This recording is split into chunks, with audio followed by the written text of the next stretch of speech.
Simao Iate, why to find my ole air, the best way lunga oli, why la loli, say far for my oil, say no for my oil, why to sola ese of my moa.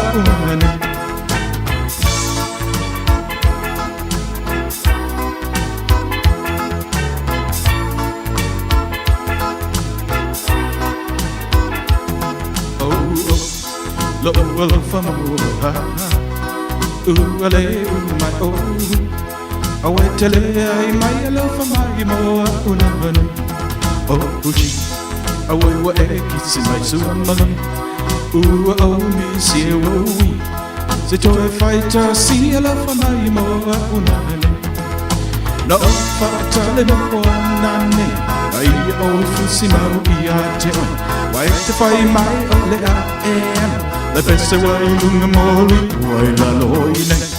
Say far from my hoyo, say no for my oyo. I wait to sell a sale of my moa unani. I love my moa unani. I love my moa unani.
Sila, sala faila uta ua ina. O te wha atoia toia ina. Ia o ngā ua mata mata ita. O mai pea o le whala. Paula mai le mulila. Se ila veta mauli le malino male a ava. Se ila veta mauli le malino male a ava.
Samoa isa uta umawhainga. O te wha toia toia ina. Whainga tāla uta ua ina. O te alo male ono sai. E ui ina lama tia i ita. Ae malama lama Samoa i o uinga. Ae malama lama Samoa i o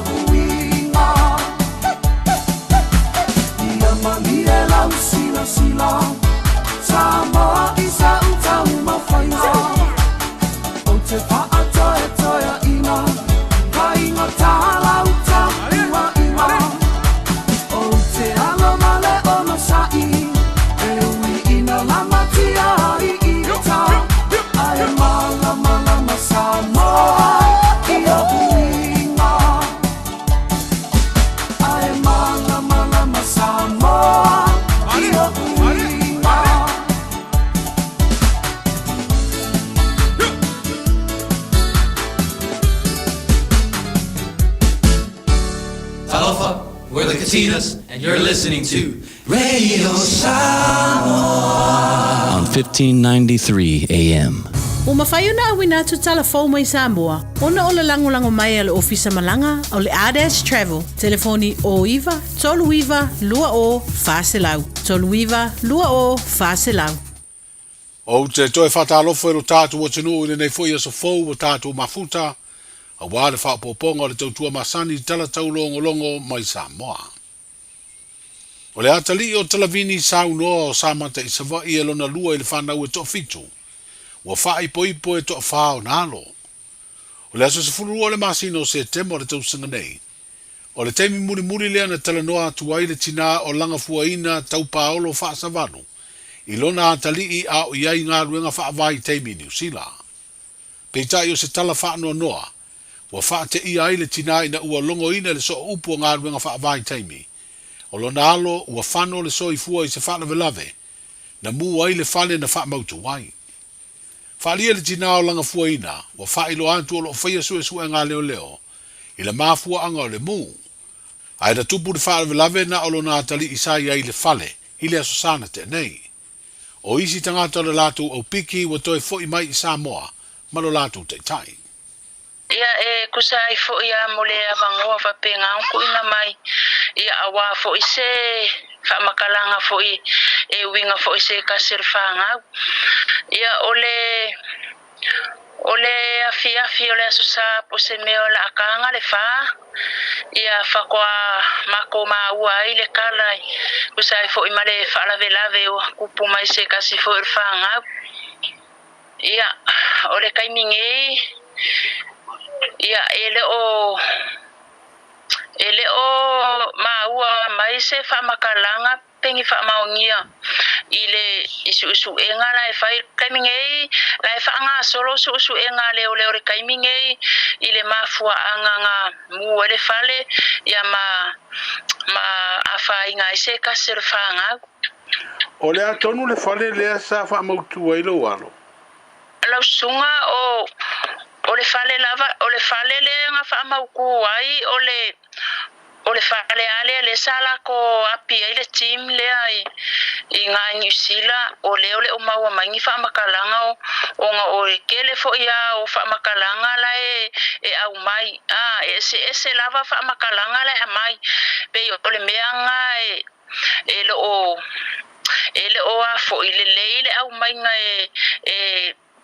ele so upu po ngisi fo io o leo ia le mafua anga o mea uma ina siringia ni sio ila tau fo isa malanga malo walo inga wenga nei o le atonu le mentupu ia le kaimingei ele ia fo i mawose makov so ka inga maleka ikai ole malanga mangisi fo i ole au malanga onga ole mele kupu ole ua malanga mai ia le team maleka ikai ole malanga ele isa wai ia lo walo le ngofonga o ia New Zealand pe yor kulanga le mo fafsi ole atonu le ngaruenga le sa ngarue ia sio walo le ua maliu ia ole ngarue ole au piki ngaluai ai lo po le apu po le moli po le ole apu te longa le mafutanga fa matua ma fa nau te mi fa pene ia de fa ingofie langa fuaina ia le lava ya se ma fo nga o tina lo mafutanga fa nau o emisia isia u se walo ia faftai lava la sunga mo fafsili ia esa awama fa ma oni la usa noanga ia ole kaimingei le kaimisa o fa alongo mama wai kala ile fa la venga kupu ia sale aise ko afile mu ia ke aukinga onga wa mokusia fa fuase mafukanga onga ilo pole ale mafuanga wa ke ale wa ngalo aku ai le ifinga ngalo le ali e vakunga ia ole mama fukanga e fa ngalo ngakaya ke aunga fa ngalo le kali onga le mafukanga foi le ua mafukanga o se ka mai kiki e kausa afia manga maluonga winga e kele o kaimi e make kalangoa ai o ke whaasoa ai fo ia e ore kaimi ngei e mo ia i kaimi o ke fia ai si kaimi pe a ma kalangoa marka male a inga mangi se whanga wai mai se o a inga o uso ma ukuanga nge whanga mai a kea ia isi kaimi o ke ngofo a o ke a malingi o loi maka e lele fo ise ngofo o nga ua ke ia ua molo au aku mokusia aku le mafukanga ma o le whaalongo longa leo masangi ma ua ngalo aku anga fōlinga e le mafukanga ma whanga ma pele o whanga O se tala noanga ma le tina mawhatia i a langa fuaina. E tu so le whaala velave ua maliwa i se tasi o na alo e to fitu.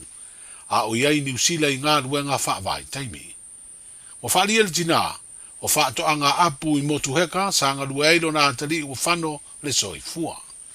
Tawina ia whaamaise le nganga whaamawhana le atua. I matua o ainga o le to'olua ma le whanau, ona o le nei tala whaavau. O le asosana te nei, na tupu ai le whaala velave, e peo na saa a fia ai le mū le whale, na wha mautu ai le ua maniu.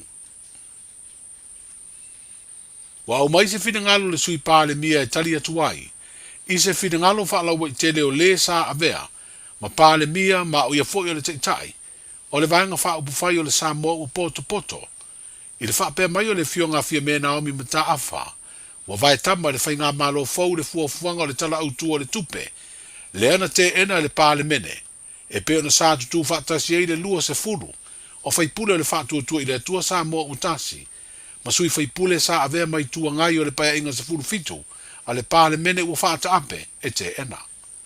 Na whairoe le fionga fia me Naomi mata awha i sona whina ngalo whaalaua i tele, o whainga whaavai au tū po o key policies o le tala o le tupe le te ena, ua vai tama ma wha o ngai le tala au tū o le tupe o le a mata tala noa ina le pā le mene, i le aso lulu o le nei maa yaso.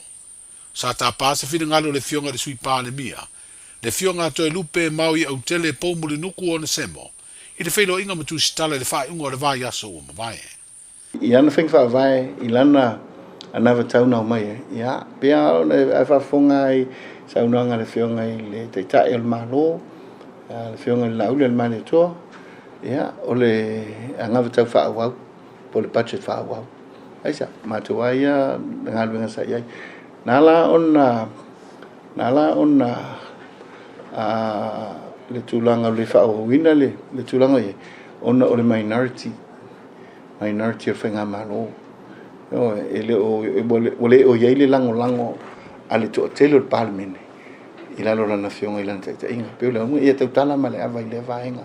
E masalo lo manino ia, e tati tali tilo fo i le isi tū le. Pea no ve tatu amata nei le amana ia. Ia, a tu asisi tu le amana ia so matu palo talango o wala no fo inga. Ia pifa pena, ia o nao le atua asisi la fo ngā lufa ia mea. Ia nao le atua fo i whaitau. Ia so matu le atua me se matu whale e tonu. Ole tūlanga lau tele le la, ia i le whaafonga mai, ia, le fionga sa whaapitu, ia matu whaamaulalot. Ia, o whainga maalo, whaatuatua le tua sa mautasi, le aolo o apo i mātou, so mātou whaatau wa. O le supo, ia po le sa mō potu, ia whatu a la langa ina ufata api palmene. Ia, sarolo manino ia i tātou tusinga tāla, mea mwhapena, ia ana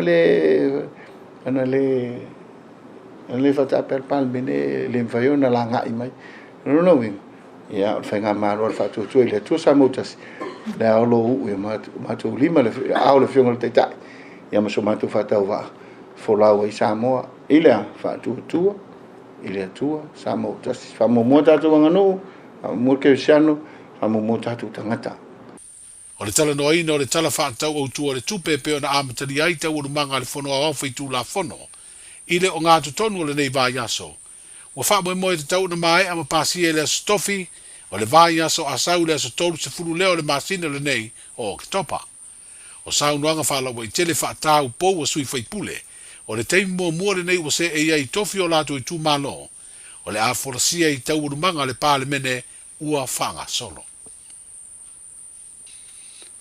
O mautu nei tā penanga mo le tau vanga i sa ili eise tau sala o Samoa.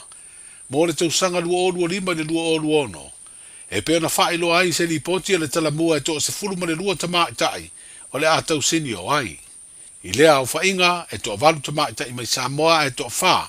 O tau sala Samoa e to lua mai Australia le State of Queensland ma New South Wales. O le tau sala Samoa mai New Zealand. Whapea le tau sala o Samoa mai le United States o America. O le asanga fua a saulua se fulfitu o ke topo u wha moe amatai le polo kalame o le tau vanga. O le asa i liai se tau sala o le atunu. Ma le wha moe le aso tona i le aso valu o November. E whai ai le tau vanga. O le masina o September le teime le te wila e tau walunga ai le tau vanga le nei peitai. O no le palo te tele wha fua sei o le tātu o tunu. O le mafua anga leo le tō le po ai o le teime whai ai le nei tau vanga. O le pale o le tau sala o Samoa. O lo tau veina le teime nei o le tamaitai o li Tara Jeremia Allen. O ia foi o lo tau veina le pale o le tau sala o le Pasifika. O mai o le tanga mua o le palolo le nei tau sanga e peona Samoa li mawina le te tele. Inisio no fuanga o nuu e tā aile nei matai ai a Samoa. O le ua whae doa le mtanga aluenga o whaatoanga ma whai ngā whaiva le lato upenga te whae langi. O le aso sifuru tolu ma le sifuru whana asi mua ai le palolo ia o ke topa. Ai o le masina fau o November, o le aso sifuru lua ma le sifuru tolu.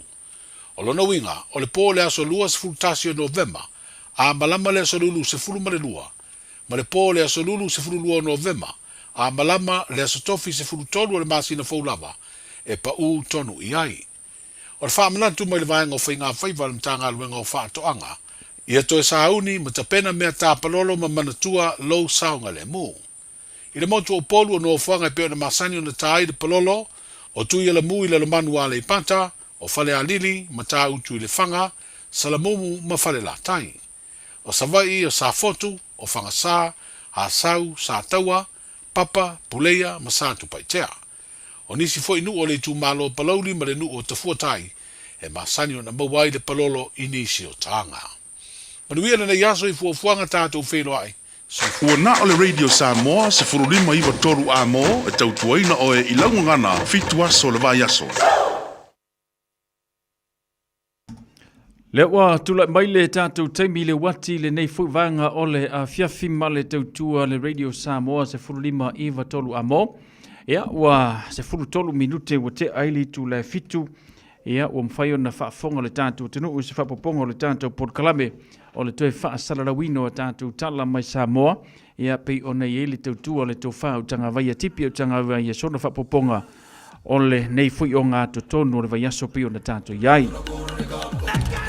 Ia o le tala whanonoa. Ia maise ai foi o se tala lei ia mo matua a maise o nei tau ainga. Pei o na whaafonga mai ele tātou tinu ia ele tala pei o na whaafonga ele nei a fiafi. Ia ele maliwai o se tasio alo le tātou tinu. Malanga mai ngaluenga whaavai teimi ia lea sā whaina lona a soifua ili fale pei o na mu.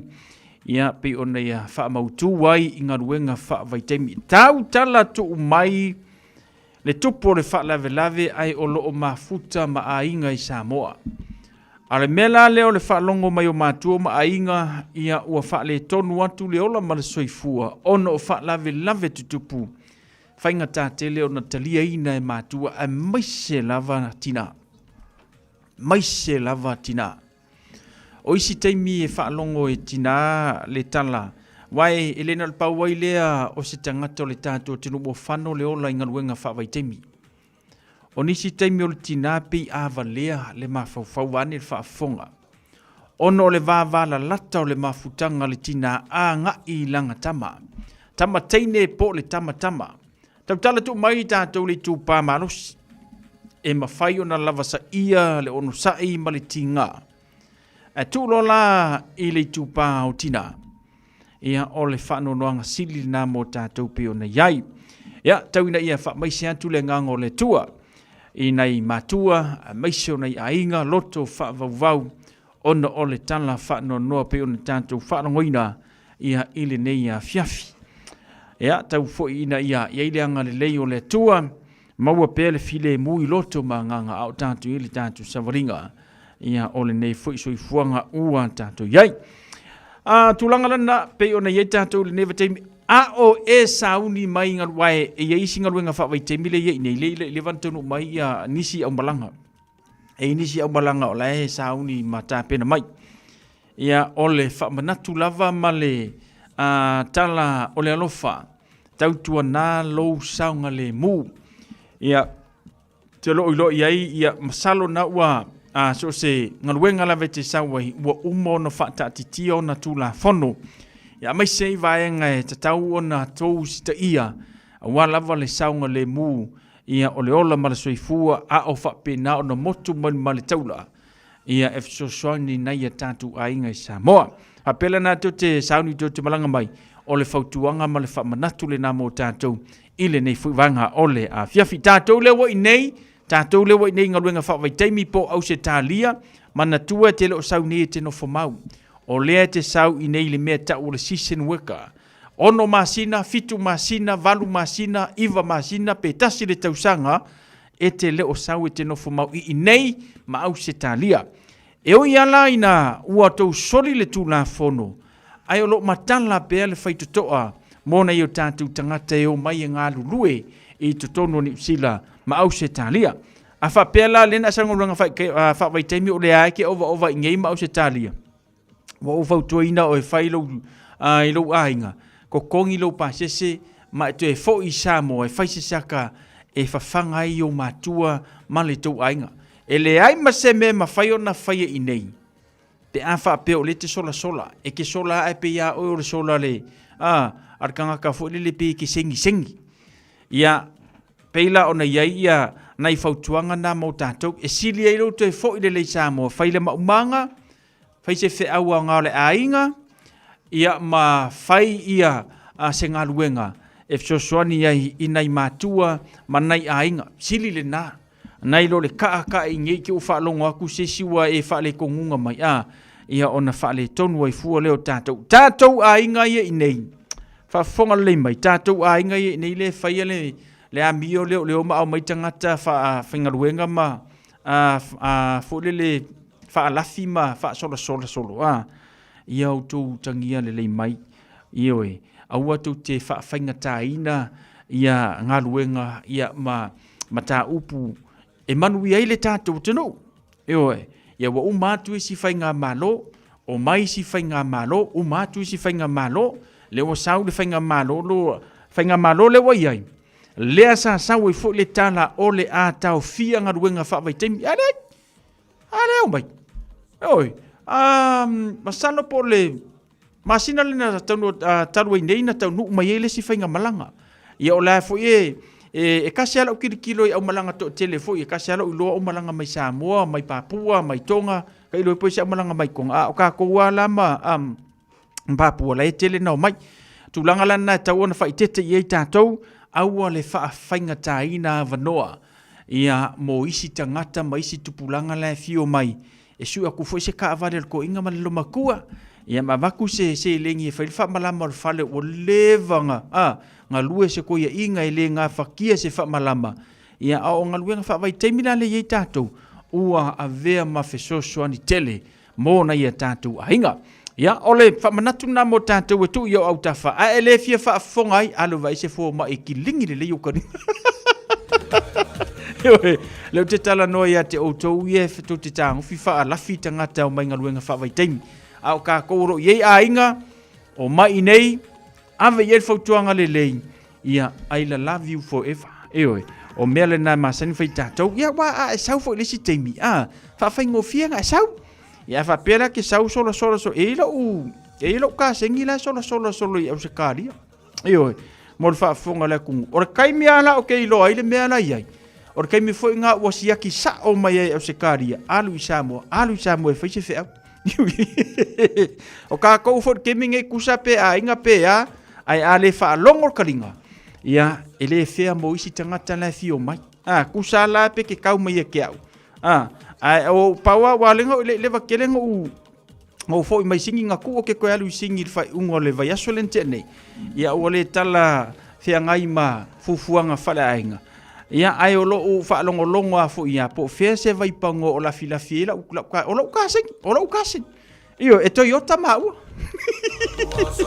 io e kusala pe ainga o le mea o ke fa longo ai o ngake ngofo ia fa pe fo ngake fa fonga mai i lo leo ia wa levo foi ona no foi i no matu ainga i Samoa o le mea la o ke ilo ai o ngake ngofo i Australia o ke faia le mea sao io langa la foi isi kanga korka ko ainga la fio mai la i tanga tol tato nu la fio mai e ei foi isi tanga to isi nu ma fio o la foi o mai ya o me ngi o ko ke o mai e fainga ruenga ko mai ko la fi solo mo ko solo e le solo oi o me la na ya pa pena tu te sauni malanga mai tau tua na ma o tau usi ta ia tu la fono le tanto malola o yai ya me se foi tu la fono i to tonu o ni usila nei ina ia fa faingo fie matatala me le tua vanua mo tatou i le taimi ma le taimi los fulu minute o tele tu la fitu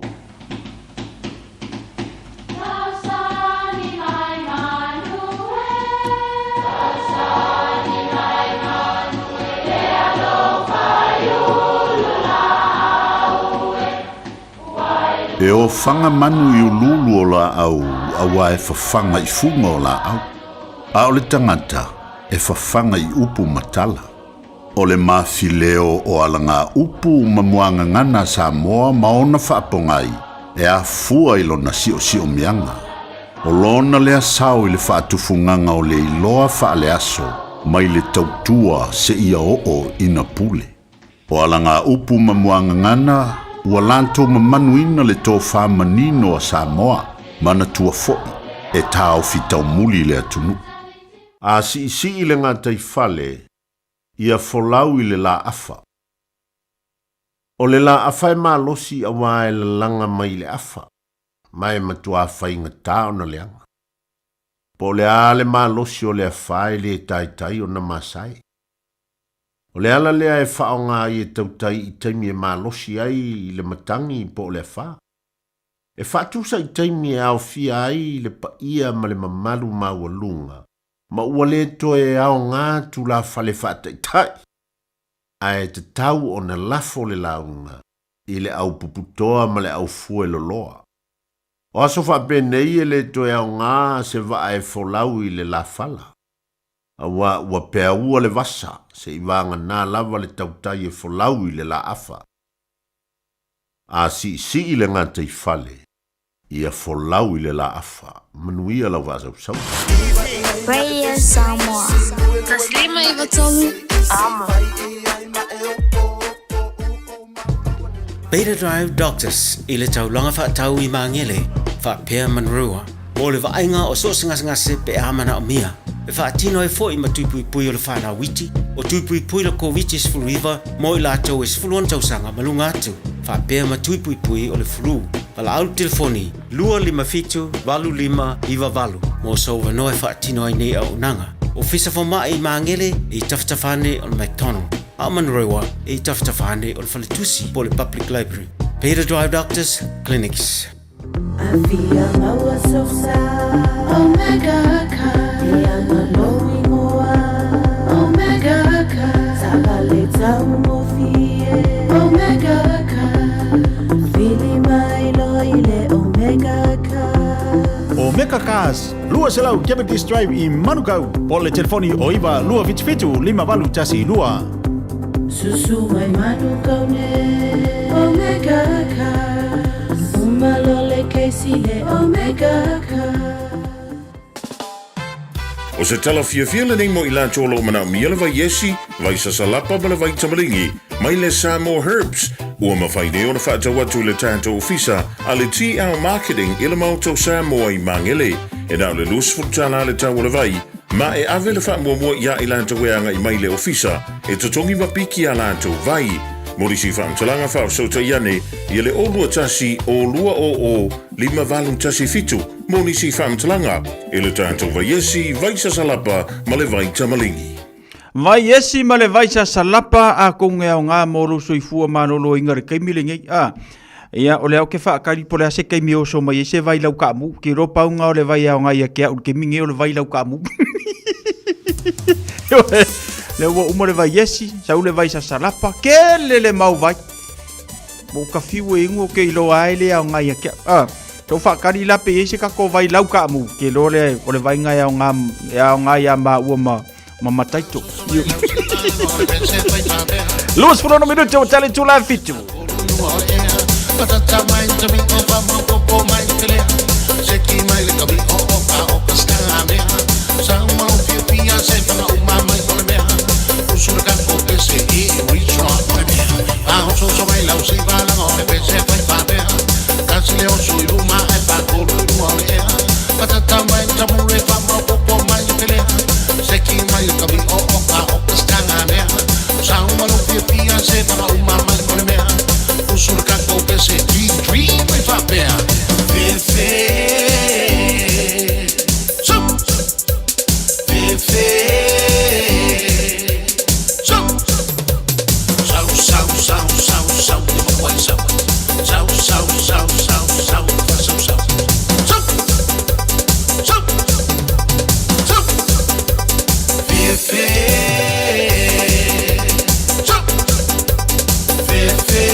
Ka mua le mua walu e piki pe aka ngu mai le ma vai lau ka mu o lau ka mo tiuna vai lua e oi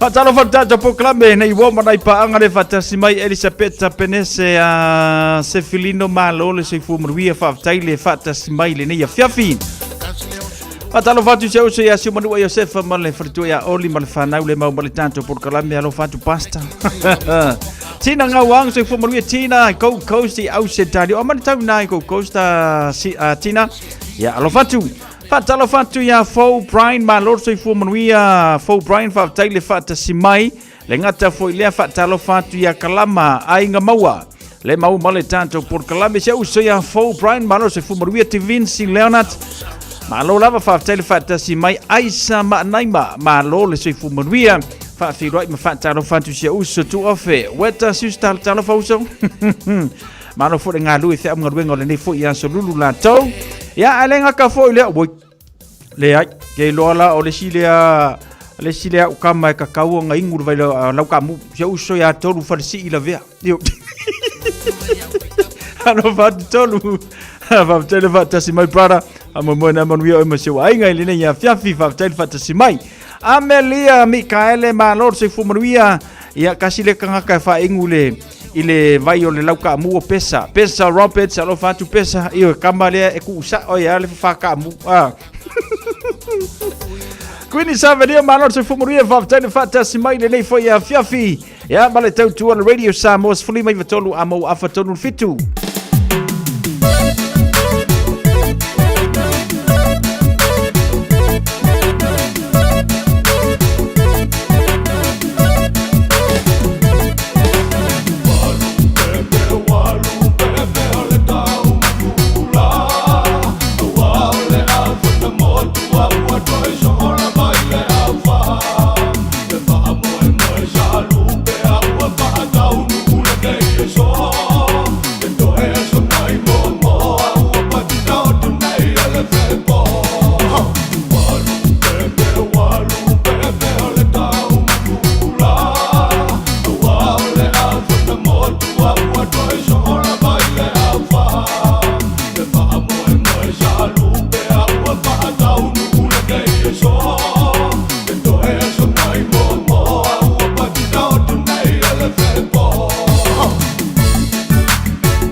tele fulu fulu le anga tele oe au se tali ama au kangalupa e mao atu lata tule ate te mai mata mawha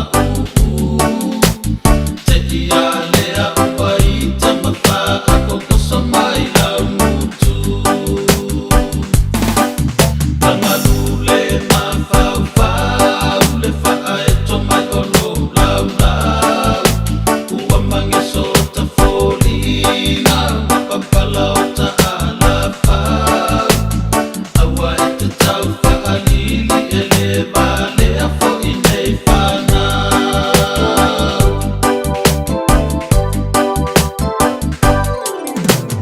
kangalu tau whaawhewe malo ulupe o se ulupe e tau oso atu lo taita a e si o a mai whaamata i pepe matafe mai lo whau a manongi pe se manongi o se mea e se kangalu le ta e le malota i su toe toe a malepe e mao atu lata mananga atu feula mai lo kasa ua sa o ai peke loka iloia ua ki ngā whakawhaka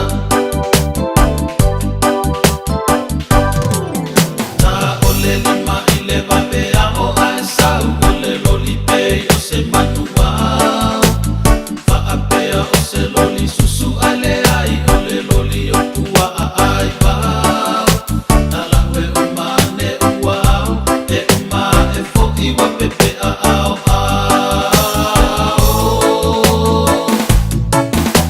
o nei whepua a ai wau wha inga e lopa u fulu fulua e whai ole la popo ato e mau o lulunga peo ni solo whanua ai o te foli i talo i se le tinga o lau papakua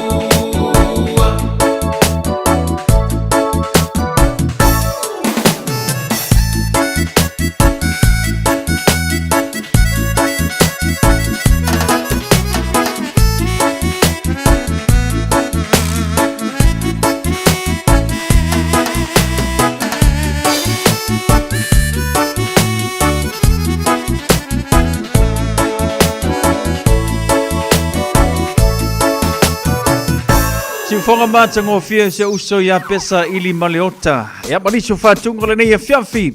Fantalo fatu le tanta por kalambe si ufanua peni a makalema male tanta por kalambe malor se fu munuia. Queen sa velio fa taile fata si mai manukau. Ya lengata fole se uso ya pesa rompeta tira sa ene lunga le tanto YouTube channel fa taile fata si mai le nei fu vanga ole a fiafi. Luz fantasmi.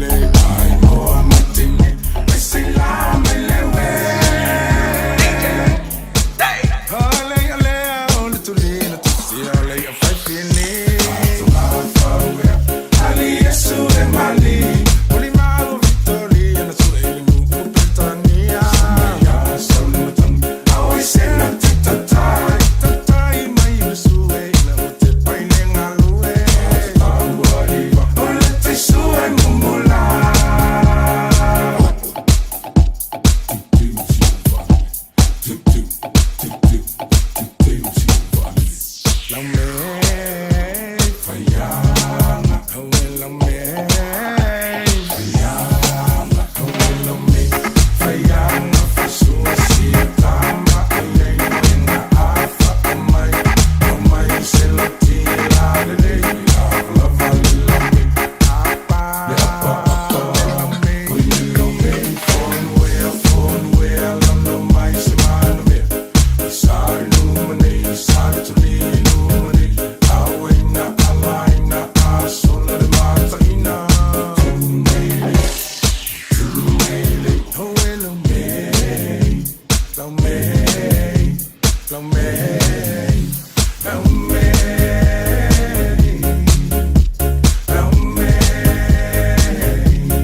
Nai whawhiwhianga su whiwhloi mo tātou le nei a whiawhi whatalo whantu sa uso i a Pira Enrico.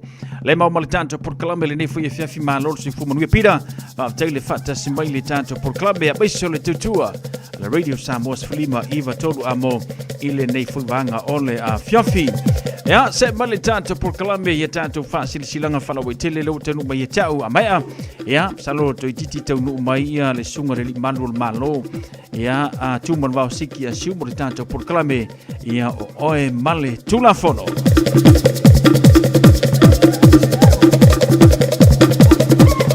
Tātou whasil silanga lewa tanu mai le nei a whiawhi ia mo le tātou por kalame pe o na masani ai.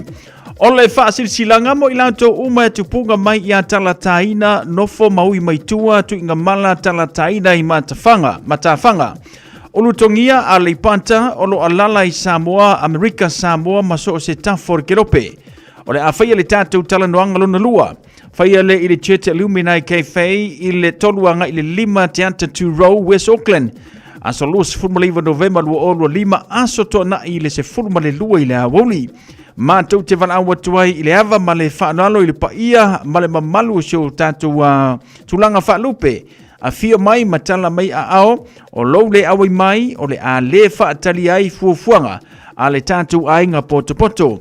Mo se whaafesili mai i le telefoni New Zealand o le orua fitu whaalua o tasi 5 luono po le telefoni i au se tālia o le o whatolu lua valuiva iwa lua iwa fitu.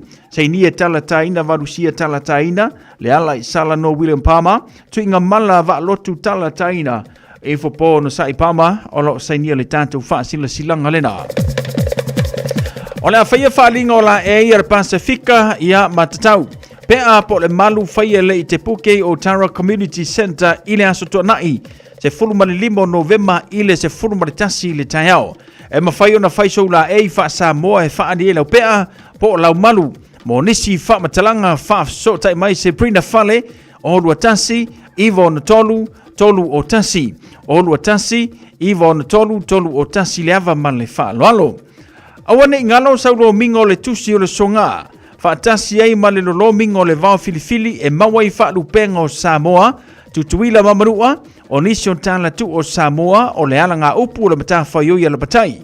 I le whainga o le wha lavelave pe o le wha poiponga, ma liu le o susinga o ainga, fesila whainga o polo, si i whaaloalo whaalanginga o le kalesia, ma le tele o le ngangana whaaloalonga. Fitus fultalalo na tau na lo ofisa lava Radio Samoa i le tolu pa tolu ono Hopewell Avenue manukau e te mawai. Morisi whamatalanga wala au le lua no lua tasi 5 iwa tolu. Lua no lua tasi 5 iwa tolu petanga iane i le shop Radio Samoa .co.nz te whaima yesa oka.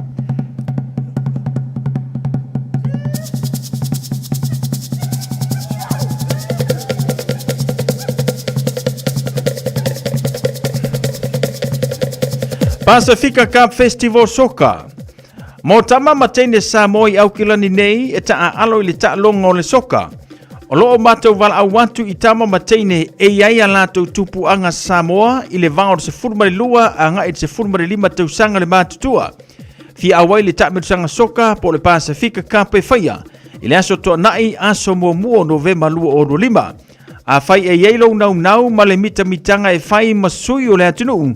Mala au maili numero le olua tasi, 5 valuvalu, tolu iwa wha. Olua tasi, 5 valuvalu, tolu iwa wha. Wha fetai lava o fetu o lo sainia, le tātou wha silanga le nai le nei fo ia fiafi. O le ata o toia upa ia mamalu Samoa, o na upa ia ua uma o na tofi. Ai wha sila atu le ama tele ma le wha anualo le tatawai. La whaia le tātou community fono i le aso lulu luas fuma le lua masina se fuluma o le rea wa sorunga a maka i le lima. O kase fia. Ia le la karvaru au le vanga ngai nguri puki e sivae ngale.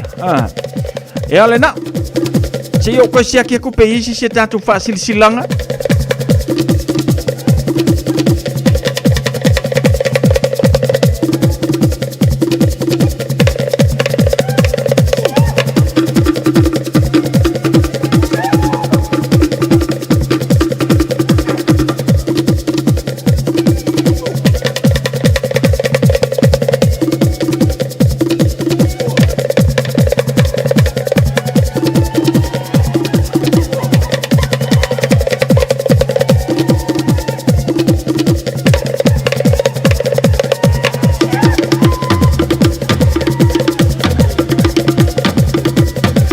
E ale lei na Paula nane tātou whasilanga leo a tanu mai e tau leo a umonga sia kia kule si kule le seka ko whasilanga o iai.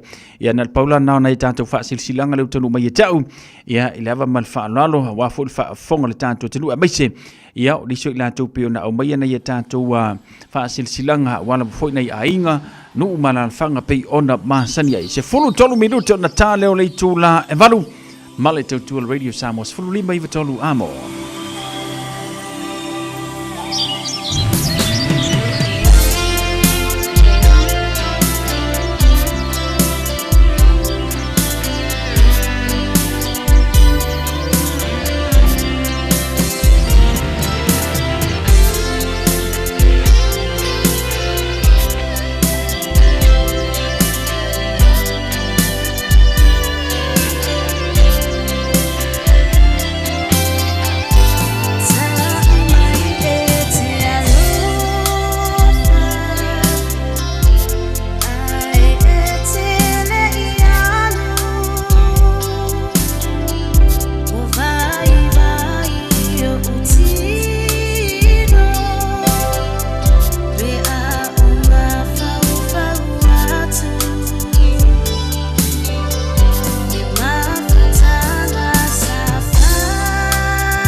tama le la le taua la mai I say e usu atu fa yo se sua vai Aulo ta oto ma e tilo iai E wa e se e ti solo a Aina e alu atu lea e se ainga Olo o fai se lotu ai fai e se tau saminga Wa e mo le manaba na o si toia ina Le la le ua mate la ina Foi myself falinga Myself feelinga E moni e alava ita E te tala noa E te leiloa Mana tole tawalanga no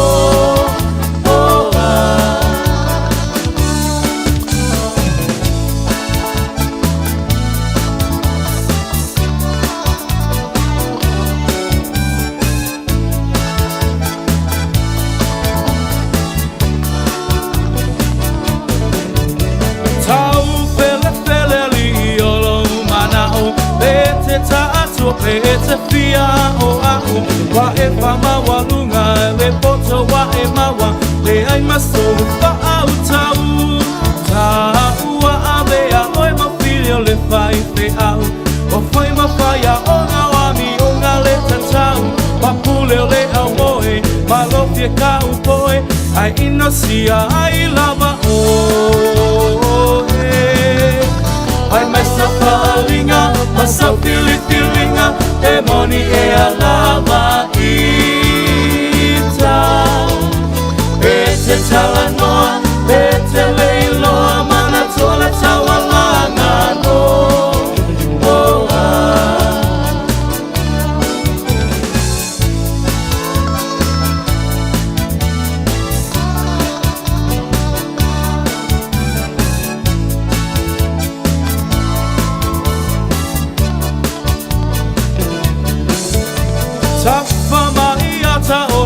Veao anu ole mao ua vavao Olo upito ie tonga whao Ma ato ata oto ifo O wae pupula male ile po atoa O fiwolo tina ilo upa asopo moa Olo fia viia malo fia iloa Ai ino sia ailo uingo Myself falinga, myself feelinga E moni e alava ita E te tala noa, e te leiloa Mana tole tawalanga no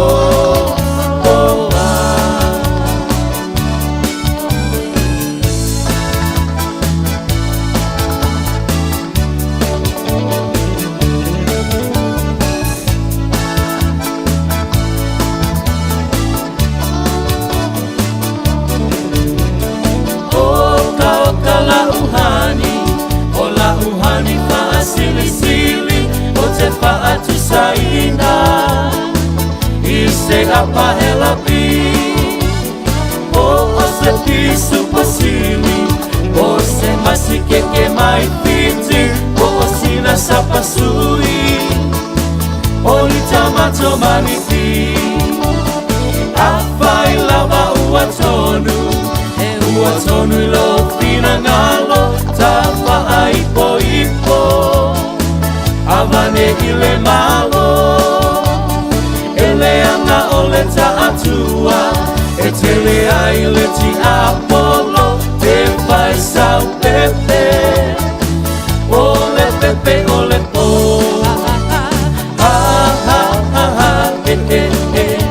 Sauia la ia malolo ta tele Fia mai mai atatape Se yo pese atu ile ea Se yo pese atu ile ea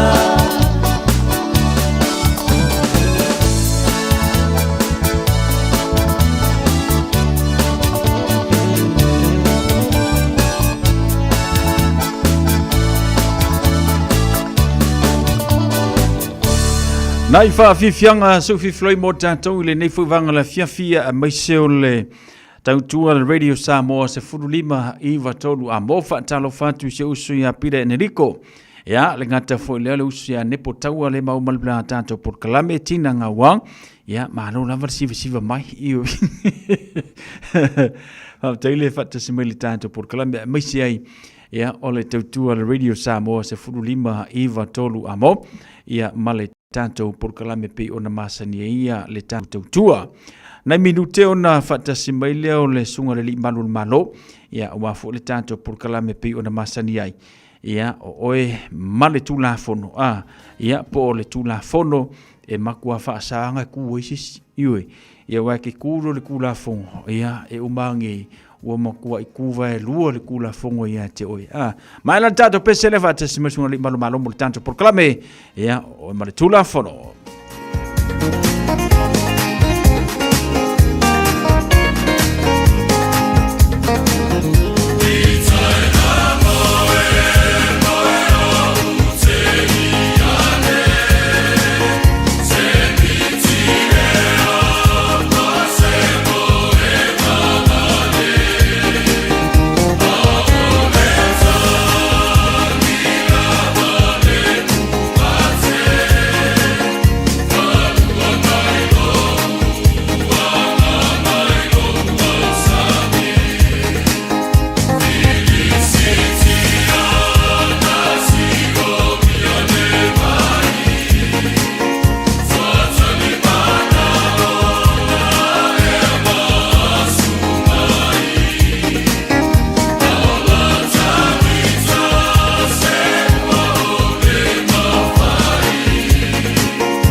Lewa tulai maile tatou teimi le nei fuivanga la fiafi ia ua tolu minute le ua te aile i tula valu.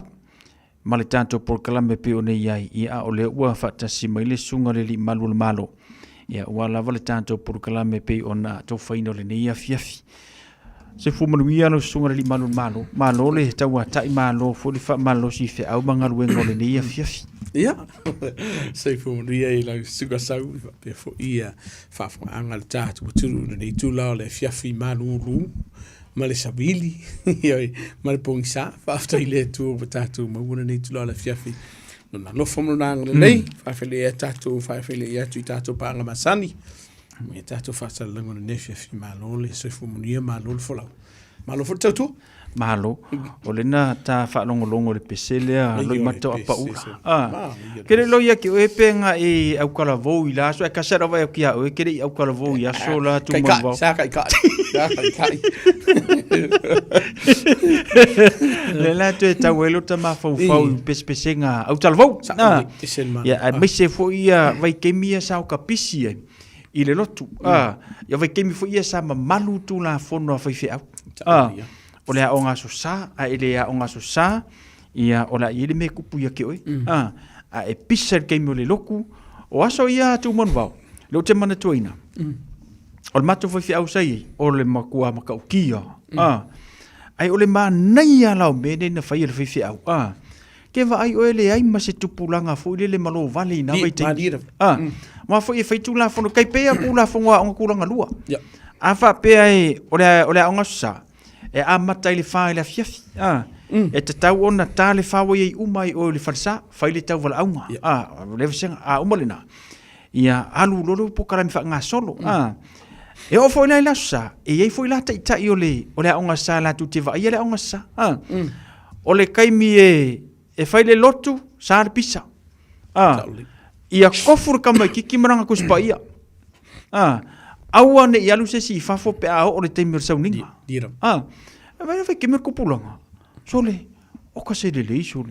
E le pe o ia kupulanga vai ka ko ngi. O le si vai nga pito silin fa tau boina. O la e sa fa. La e. Mo le pumongi a. E mingi o te le fa tu fu te fa se a po si stula. Mi e ka kele i o kai kai mati fa si wa inga sa ling se vai fo yes po choose se vai koskoso. Ko e kusapele pe pa ave a me ka uri se fer vai. O le sina me te mai tau ina ya ui se amato fu e kale si o fu sho mato wa inga sa le katoliko mo mo. Ona malanga mai le so te mai ni le afim se la val fu male lua val su mato fu ya kurgoinga ya ua liu o liu le kale si asfitu. Ai to tele o mato ainga i esi kali se tonu sho mato o ula fa ya si o fe la do mikia pa ke wala wa mi o ai ole o fe kali en mo ko fi au so ka mga ka tia au e ta wol va inga le o le sile va inga le o fa ma misi nei o ma futanga au talavo va tulu fa malo inisi o ta ini si fo io sunga fa fianga fa pe fo e kalesia ono lato fa tawa ina pe va inga le mafutanga talavo o le sile me be ka ke alo ye fe awa ka ke lo la fa saka a sa ya ni fufanga la talo mo mua velum ko mar ko inga fa fu e fa mo mua I fufanga le kalesi ka laki ko ngai ka ka mi ai fai lola ai se saka pe pa fu de le nga o kala ia Ol fasinga la ia tau la ese le tau wol vanga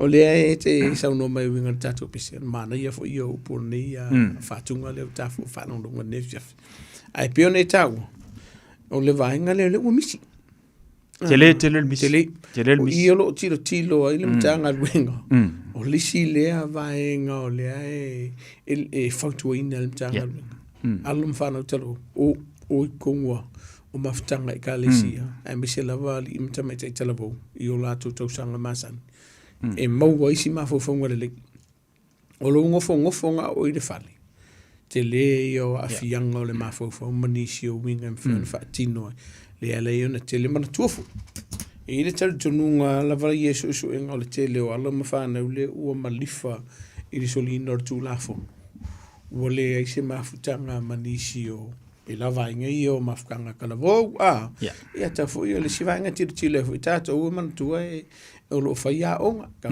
fu le taimi o le asto na ile nei le on fu nei le leipa weekend ia lo faia le maftanga al mtanga lunga le fakasa be lus fu marta se kalisia mana ia le falato maftanga la stona ile ala mo wo se wa no la titia le wa mai lus fu minuti ia faia fu sina so soni fa se sau a wa fu ia lo ma fa na u ia matala vo fu le kalisia ia wa le anga I sel manga yo vainga ia ta ur vanga lo tantala no o tantala no fo lai tonu lo tu mai kalesia ai o le misilen tantala no ai tu manu vau o ia o lava ke misa le inker fong feve ta o le ia o ia ainga ia pia sia sa isker fong fale sia ainga au le mana ia la le maftanga I tonu ainga fa pena tonu o tala vau ma me kalesia o se so ni te le matanga luenga o leo le ngata fo lea o le ai oni fa fi tau di pe le la wa tatu ia le vai temile nei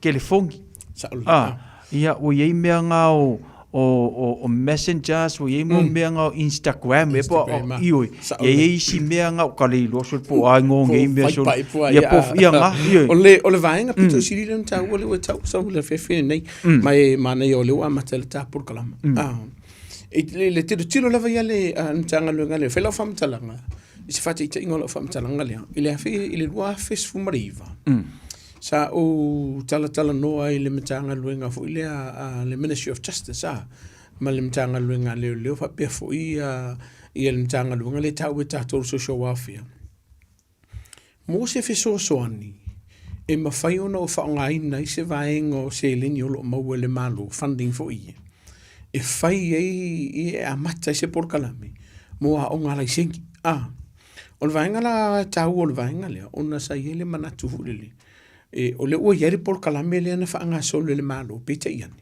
o le por kalame le na o se funu manu tau sanga e o lu sumar fa tilo le o feeling na ila feeling of silia e vaenga le o fe ke lo su e me ikanga kasi ala kaninga ave o e kalisia fisiling ia le ai sea no fa mama la male I o la valanga na o masan I mo o ai lo tilo au ka ko o la masoifu I Samoa e so tulu o tato fale tonu o tato wainga o no mafio anga e mulinga le kalisia a le ka ko ke ngofo ka ko la vanu talfati tai ka ua a feo ka ua o ka ainga mai fusi safaka o lo fale le si piko o lo fale le si piko o ta uso matu fa fine mo tato matu peita iani o le waka ko o mai le tunu ule nei waka apea il ka ko ainga I fela tala ule ngi o le si uso lai o I tuaka wa va mao me o lo no fo mala lai o isi o tu fa fine ma uso san no fo I pakuranga hawik va henga mo fa pena o le kalesia o nu ufo ia wa tu tonu sila nei o le winga la fa matalanga o fese ngu me la piko sili ona tele te fia mau wa ni tangata o I tonu e kalesia o te fa aftai lai le tua ona na au mai le avanolia se la ni mas furunga mai e mai e fu le kofo le avango a wa ke irva inga le mai se la ni mas furunga se la fa valunga mau o malai sengi mai le kalesia le fa casa po sei le sunga fa fenga inga ya victor po si ma le fertu ya sal e ta o mai ai le ta hua te le o maftanga I kalesia ai la ai mai le lua fe su mali vasi o martemini o over martolo fe la to mo wala sin au e kalesia e fa o le winga la le o le ma o la famtalanga o le ta hua o maftanga I kalesia wa o I le si le vaenga le o ta I le tilo le mtanga luenga le lo e mau o mai ai alum fa no telefon walu pumongia ele ai se tangata ele o sori kula fungiri ia selo upomoni ana le fa fonga anga le tunu mai ele ai fo inisi to telo tangata Pasifika sa loku pe fai mai fo elo telo tu temine ai sa ia se kalesi sa o ia o le tau ala na o le fotuanga la vala ia I matua o ia o fo ia kia o ia liskei fo si o fa pala a belfa na I por kalame kalisia ai o le vaenga pitu sili le ana taua peita iane la sa o te tonu fo e kalesia o loo mapuna mai ai le te leo nisi o soli ngā tūlafono o loo tupu le taimi le nei. O le whaanonoanga na ia mana tua fo i. E le ia ma se senga fo i tonu ainga. O ainga fo i mapuna mai ai le te leo nisi o whaalawala me whaafitau li ma soli ngā tūlafono. Ai ese le whaingo fie una fo i o whaafitau lia. Pe a whai e maua se si tono le kālesia e te tala noa ma whai e nisi o whaoonga, whai e nisi o whautuanga, mai sa ili e fo ila hako olo o whai soli ngā tūlafuna. E se le tāu o le vaenga le. Mani o tūlanga le nā pe o ne hili tāpo kalamele ni vanga le fiafi. Ia pe o nā tā ua te lele mafutanga i tutonu o kālesia. Pe ilauna e tā ua fo i e mana ia le vai liu le na e sauno i e tūmanu vau. E le whapena la atau le kālesia i menei. Na whapele le in whawhitau le tutupu mai e. Sauli. E oe sa iei whawhitau le. Pe o le no fuanga le tele mai e ia whawhitau le tutupu mai e. O te tonu e kālesia. Tu lou ia kālesia. E ta o lai tātou te o ma ngai le lotu. Ai ese le mauti le alu le stangata. Ia ona tutupu ai leo le tele o whawhitau. Kalua ngei ango vai ufusu ma le se au loku ngai i ngei a kako. Au vai aku foi Samoa. La foi ko fe ai ngai mai si foi fe au. E wole tasi. O le upomoni ana bainga mua. Wo ai ia leva o ese ai ia sunga fa fe ngai po le kālesia. Po tangata lava i te tono le kālesia. Lua o ia se vaenga ua whaongai nei nisi ninga nganga fu le fa e fa le anga nisi o le kālesia. O no o mai le isi vaenga i tau se leni. O le winga la kala. E leo le kālesia, o tangata o tuno le kālesia. Ngai ka uleanga inga le kālesia, o le vaenga pito sili le ntaua. Ai o te whaafitai sunga whawhianga inga, o te whaafitai i lato o te tonu o isi e kālesia leo lo a whaina, o te whaafitai fo i tai o kālesia.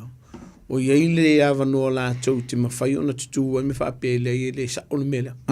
O le te lei o nisi o whaalawe ma nisi o whaafitau li wabe vesi e kālesia. Ua wala awina i lea wau nanga ntanga ruenga leo. E se le tāu o le vaenga lea. Ai pēna i tāu o le taimi o sola. E le lei mafutanga. Peita i ane. E iai fo i vaenga e lape ai ia i lātou o lo tutono le kālesia. E nisi o vaenga o lo vivisi. E se le tāu o le vaenga lea. Ai mana tua fo isa. Kasi ala unga ako o vaenga nei. O le ola mara soifu ini i mwhai o na whaasauina. O au tilo nei nisi o whaafitau li le tutupu. O no tilo nei no whaanga le tutupu me tutonu e kālesia. Whai asi o whanono. O le whapenga e kālesia. Langa lo tupu fo i ainga. O lo tupu i ainga. E se le tau o le vaenga le a fo le lau tilo. O le kālesia. Ia mana tuolo i la wanoa.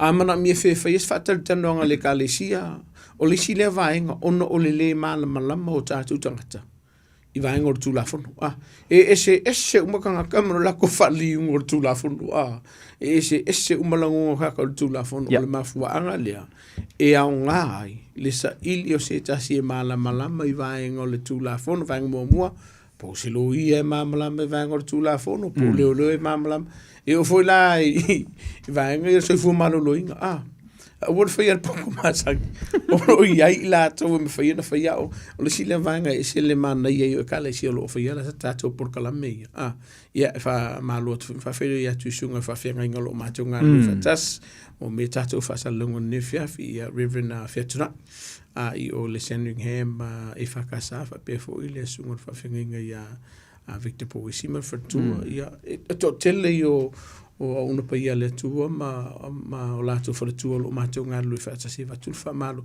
o alu pumun ile fengo fianga no pa wale o le fengo tal io o le ma to tal lo ma le ma to fa tuanga ia tato sunga fa fianga ai ni fa fitau li tunga fa mon moli o le fo i tua e mai lu mol tanga luenga le loina ia maua i sefso sani mo i lato o le sile vaenga ta hua i o le tato por kalami o ia on kelo kangaka e maua mafofonga le leipe a oi maftanga i kālesia o le sile vaenga te fautua ina i le tunu a misela ba matua a fai o rua pisi o ieni fuafuanga whale a inga a o lai le avanoa i o le whanau I te tonu o activities po ngai yo inga fo ia po nisi po kala mele kalesia. Fa nga le fa no le ese le ta word bang. Fa la kala o tala bo bia. Wa le yer fa ka ma kuspa ya la ka. Sa o. Ala kit kilo nga ya em ka le ya la u lo fa ka sur. Ka si de no se. Ko ya fa si ka dis. Ai sa mo wala mo. E pe ne ta o le telefoni. Fa ia si sawa wa vea ma wo ma mai ale whanau. Au wa misi e la vaenga i o maftanga i alo ma whanau i te tono le karisi. Mana ia, ta ua tele vangala. Awa fo ine ingalo ia tātou. Awa fo ile whaima e alo fo ile e avita maiti le i te tono lo li o leo le karisia. Le kam whaila ave o ai ngalo ia te oena whailau ngaruenga. Whailau ngaruenga. Onga o nai tangata fo i te tono le kalesia. O lo iei fo ina ia lātou whanau o lai fo i e tausi ia mawao mawai. E rangata fo i lea. O la fo i e pisi lātou i whiau ma ngaruenga. O le tuma vase whailau tala lea ona tāmi e tuele si wangan. O le vai aso lo tamiti. Ia sa pisi ia fo i ale whanau. Ia, wa ai ala si au whanau. Mo faisi le lava va fo i lea o la whanau. Le ngata i le lotu, o le ngata i le aonga, ko le inga le aonga, ia ai whapena fo i la aonga meo le aonga sa. Pisi ia o vai ala. Whapena lo mawhawhau, e tatau o na lava se teimi e malo lo el tamatiti. Ia, e whairal matou a fiafi le vai aso ana o lumana i le lutamiti. Whairal matou lotu. Awa vai atu. O na sa ua i lau whaalongo. O le vaso atua lea pe e whaia o ngā siva i le aso tofi ia o na malolo ele pe o le lasi ia o ngā siva na. Ai o i le aso sa. Whamaruru te whaise usolo wa ia le autala vau le aso an matou e kalesia. E whaila le autala vau le aso sa. O na ufautuina lo leo le tina o tamaiti. E mawhai ona e tala noa le itai o le autala vau na o se manatu o le aso sa e na o le lotu lava. Ia, ai ai nisi por kalame wha ngā solo. Ia, ele tua ia por kalame eisi e kalesia. Ai o lo tilo foi, lo whaisi tight te leo por kalame nei. E te tawai o na lava se taimi o tamiti e malolo. Ia, ona pisi lo leo le tina mata mai tilva yaso na weekend. Fatu lo la ia lea. Ia e tala noa le te tai o le autala vau. Ia e tuu le ele o whai pokala me le kalesia. Pe mawhai ona whaisi si aso ia pokalame. E tuu le aso sa. Le aso sa ia tu manu vau. O male loku. Fale ai malolo. O ngi ko sal farsa. Wa tatele lo pa me tupu le taimi le atu al watu. Ya pela ona i vaenga le nana tupu le vai aso le Christmas. Ai ia lava se taimi o whanau ma e manolo le ia. O le sile vaenga e tauna sile tuto ia le atunu lau tili. O le whanau e fifi pupu. Ya. Langa ua mātou mai tawina i taimi o le mātou titala noa i alam whanau. I eiles ka makiki e kasi lua o ngā porkalame o le vai aso ua lava lea mo ia. E eiles tamaititi o le nofuanga lea e fia e alu iei e mafuta i mana wo. O nisi o alo mwhanau, pe o ngofuanga i e alo mei mai sawanga o lo tupu i tonu a inga. Upu mongi a. O nisi o whanau, ngā singa lua fu lele kaunga break mai e mai fe au po porkalame fo i po susu e ngau mea o ngari fale. Umalea. O le vaenga fu la lea la i ona fautua ina i mātua. Kaunga le le planninga fu lele le faia le o fufuanga o e malwhanau. Ai o no fuanga i o matau tilo ai. O faisi maurunga o alo mawhanau o feo i le vave au. Ai no po feo i mātua. O na tu fesili leo le mafaufau. Po ani vaenga o kukupu i vaenga whapea. Te lei o alo mawhanau o lo fia i porkalama. O lau fautuanga mātua a whai o lo fia whanau e porkalama le kalesia. Pa mikihu. I sel manga i o vaenga le a wai mo ila ke mi ke malo lo ma fai singa ukuma ala fo fi al fana a fai fo wai si le fi wa ka mo fo i me fale fai si me au mangi e sel ta o vaenga le ai peno ta o te mi o sol o le skama kiki o la sa ma venga mafai ko o nga por kalamia la utalavu peita iane o le feilo i le makalie mai si i mata mai ta i tonu la kalavu e fo i fale wala se venga e se la le ta ua o le mala malama le o le fana o le kai mi fai e por kalamia ma kai mi o le fale ai pena ta ua o le sile va o mai si ma ko I fai ala to fufu mana ia vaenga ai o la uia futitilo o fai si mau o lunga o vaenga lo a fie fana televo i tonu e kalesia o le vaenga fu le bullying i tonu a onga i o me tonu e kalesia au te faaftai sunga faafenga inga ma au televo fu te au televo ma tua o lo fai le tele o por kalame mana tua sa mo faafenga le tonu e maua la vanoa o le matanga luinga e watu i tātou te tautala noa whaasoa e le whaapea o laku lau e ka lesia o na whaapea o lau e ka lesia ngai o lo ke le whaafitau i leai silia le pui ana lo tātou whitia e mau o se fisosoani mo oe wafi ingisi me kokia e mwhaiona whaasoa tu le matanga luinga ia awale ai awalo ma whanau talwau e watu whaamalo i tātou e ka lesia me se fo i ainga lo whaia por kalame mo le whanau malo whaatai tu mo wau anginga lunga o penga te whailangi se tasi o tama masalo pole o watu leo nos fulu tausanga. Whao ngā ina le nei tama peia se Samoa. Samoa? O le Samoa, o ngā upu moni le te pōmanei. O le uangia le suafo si tamale i lunga le penga te whailangi. Ai ai fo i le whai te tenga. Manatua. Tu la fono lava i a New Zealand. E ua mana i rawenga le ue au mai, e vasa se fautuanga le tunu. O te talo sanga ina le atunu, wha mole mole. Wha mālau sau. Lunga lo penga te whailangi si a fo i tamali o le atunu. O se tamā, o se uso, o se granddad, po o se uncle, o se tasi. O nawinga lawa i whai, e lea o ia le matapi, ele mana ia sa umar whawhonga le atunu. O sa kua lalo a Samoa, wha mole mole, wha māla tātou sau. Manatua, o lea ua i lunga lea. O le whamsinonga. E iai vaenga o le tūlafono e whai mai ea. Innocent until proven guilty. E mama se i e longa e wha maonia sanga sori ngā kūlafono. Ia ona ele lea lola i ele suafa i lungo lea. O le tūlafono ne i atunu masosi so o lava se atunu. I taimi lana ni. E mo ia le ua wha loa mai e le suafa o tama. Kākou kilo pea. O lae mamalo na suafa. Se ia umalelele ia taulu manga le whamsinunga. Po o whio le ao o iai. Peita iani. O se whaamanatu le i le tātou utinu. Mo i la tou. O ke lo whaiaku o la tātia ese si tamale po si a tamari o le atunu. Pe a whai. O lo e whaia winga ia. Le utua ia si tamale le tamine nei. O la whautuanga. A whai o e whaia. O te tatalo atu ma le loto mauraro, si di pe aku. Mana tua, ele to e pōma le whaafonga le atunu. Sa iei se tasi fo i o tamari fo le atunu o le saila lo i Hawke's Bay.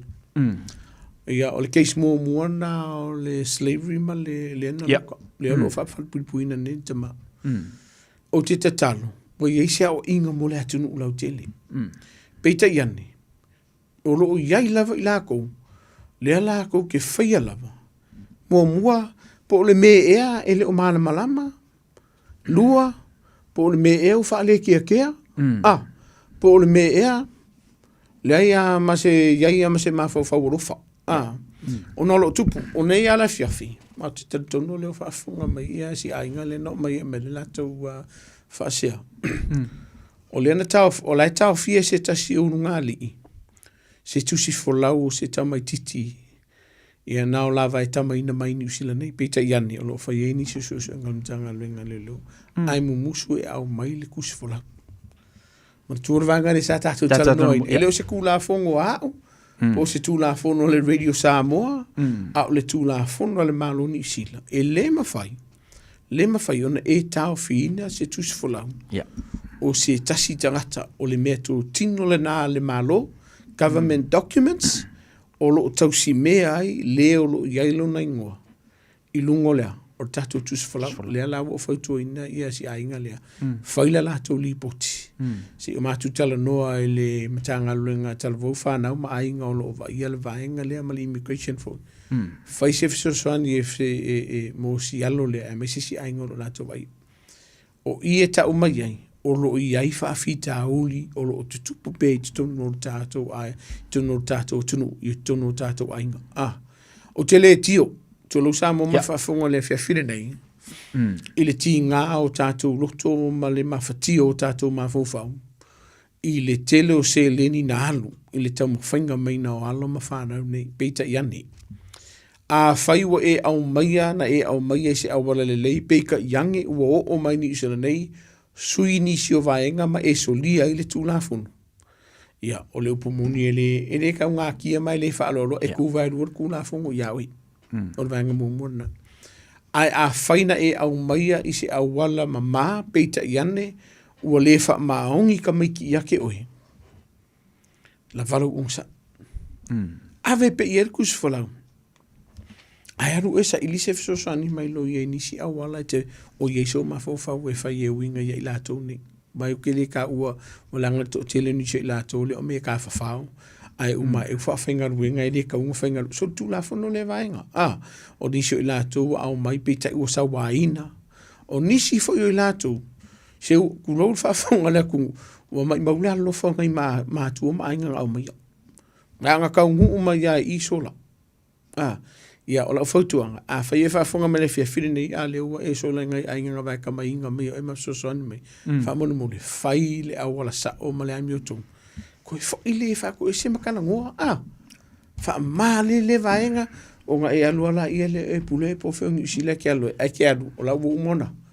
Whai e se wha linga e mona i tātou a inga o la vai e whautuanga whamonu mo le lunga o le tū la whonu. E le te tauna tātou tāo whina tusifulau i la tau. E te tauna whafo.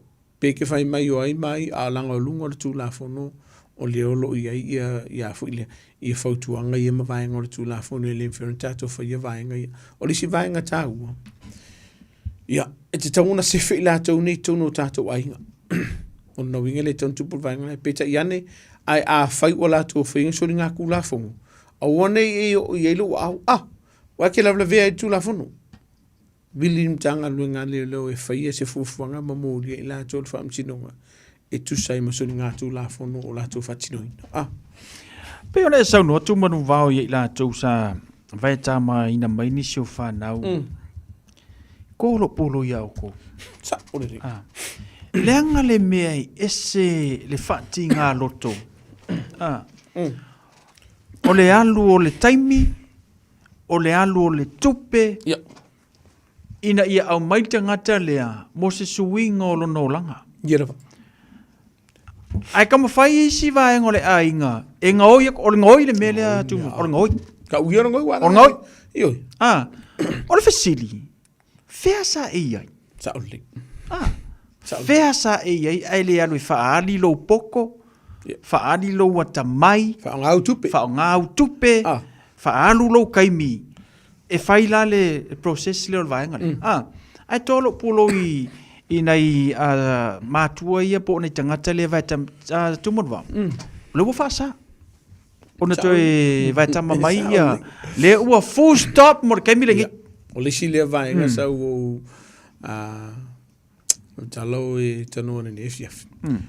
O le si lea vaenga o le fono le sa u whaatasi. Man tua fo ilin tatala noa i se vaenga ia whipuali e po matile no la telefono le na matu tala no ina le vai tama ina mainga o whanau mai Samoa le na malanga mai Samoa ia no whaatasi atu da loi Wellington tele i o whaafita audio lo a fia i le saunga le mua alo ma whanau tele fo i whaafita audio lo a fia i nei ainga kūngei sau wa au mai e nei mātua nei whai whaanile a ole sola fo la sola ngungu ai ka karan soli ai alu fai fam kalanga le mo ia male si o ila se pe mo I pele mo ale upo monia o le te le o le afaina o lo to mama fau fau la to pe nge ka ur ke mo sola e ko lo e fai la fam talanga o la o to e fo I le titi ai to e nai to sanga o ma vai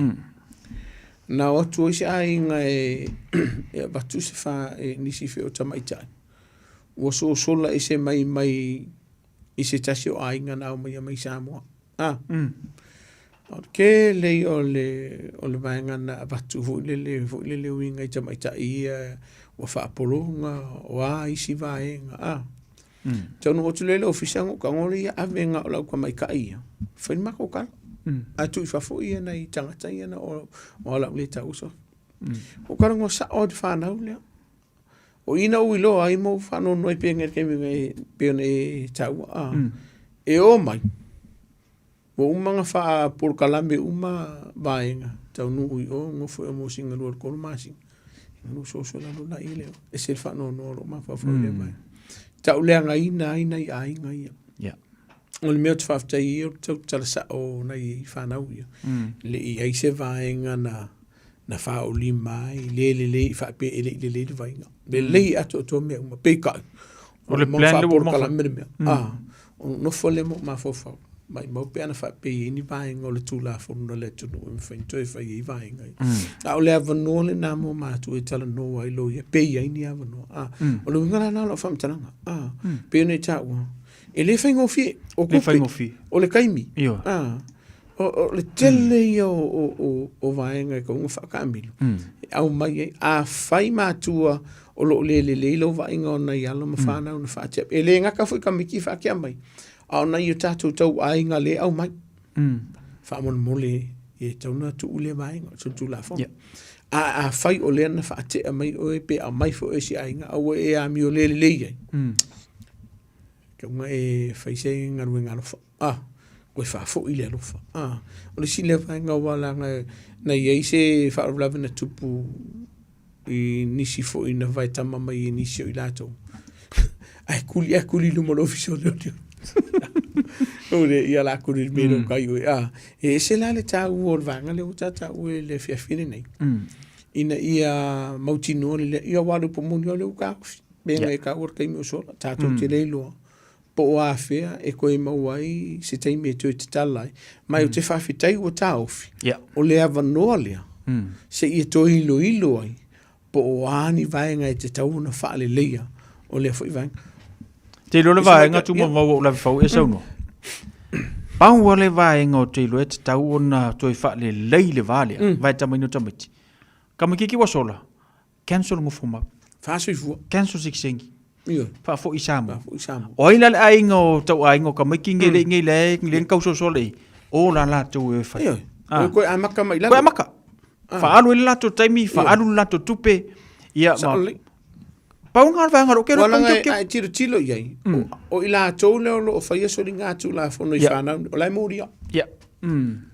Ke no fa sis fuanga e se le tau o le vaenga na o kakana ngongi vaenga o le la afia tu le tatana noanga I la to o mai e tatu ngaluenga fa vai taimi RSE workers ye le te po mala e le fa funga le tunu se tasi o alo le tunu ma fo ile soifu e se fa labe sa o mal fa funga le tunu ile te mo le ma soifu o no ma fa na ia po so fo ma tu fa fine fai malanga mai Samoa e seili manuia peita iane ia ona I whaafita auli whaaflawe o le uma mawelo la to soifua e ini so whaafita auli wali sile vaenga lena mātou taratara noa iane I len mātou funu o lo mātou tau mawhai nisi au wala e wheso soani I tātou tunu I lenga o Samoa a le Pasifika leolo o mai inga luenga whaavaitaimi o whautuanga I ainga whaamole mole e ta tauna tātou ustai I kula fongo lai o mai ei la tau mai Samoa.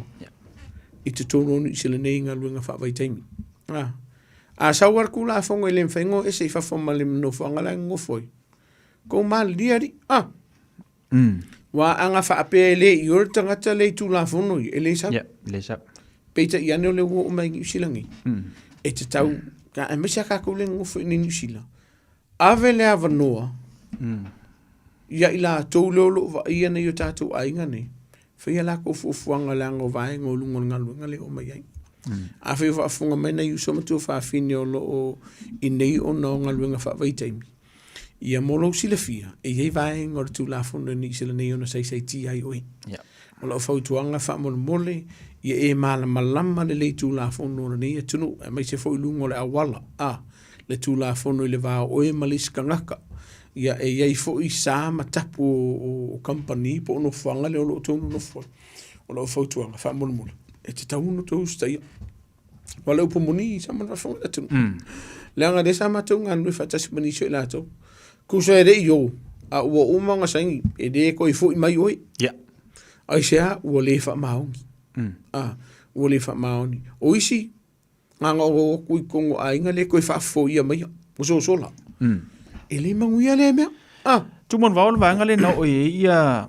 le setala le matanga le tanto proclame ina wo mai enta tu tala mai sa mo fitu na utala no le vanga le a mi se la tu le o mai ngalu fa vai tem ele o mai no fo mau le o mai le ono masina iva masina tu sanga ai e ai si o la tu mon vau na mai ngalu fa vai tem o le fa maoni ma le usita ia o tu la fono ngaruenga la sanga lulu la wono fo ma wo offer ye company pe por fo ma okay lo ye ye nei wo wono fo ma o mar fa sengi le wono no fo nei o la tu na le sa por local temer covid madiro sale em fai fo ona e fai pe fa pe e usita ia tu la fono atu mo e se le tāua vai ngale a peno tāua te mo solo te le o le matu te le sa fa alu matu te mafu te mai la to le o mai ngalo fa vai te mo matu fa ye ni sia o o le a fa fe fenga e ko sa u li simalanga pe a fai o le sa lo ka o ntanga le ngale o le